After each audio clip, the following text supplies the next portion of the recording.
তো ফাইনালি বন্ধুরা আমরা অ্যামাজন থেকে একটা বোটের হেডফোন বুক করেছিলাম, তো হেডফোনটা চলে এসেছে। তো সেটাকে আনবক্সিং করবো, যার ভিতরে হেডফোন আছে না নাই। তো চলেন দেখে আনবক্সিং করি।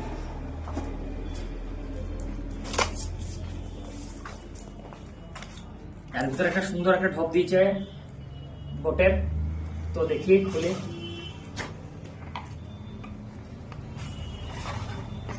একটা কাগজ দিয়েছে, যারা পড়াশোনা যারা তারা পড়ে দেখবা, পড়া টাইম নাই। একটা বারকোড আর একটা 150 টাকার একটা অফার দিয়েছে, আর স্টিকার দিয়েছে, যারা স্টিকার লাগাবা তারা স্টিকারটা লাগাবা। আর ডাটা কেবল দিয়েছে একটা, টাইপ সি ডাটা কেবল দিয়েছে। আর এখানেতে হেডফোন বট, তো দেখি চালু হচ্ছে নাকি। তো চালু হচ্ছে, লাইট জ্বলছে। আর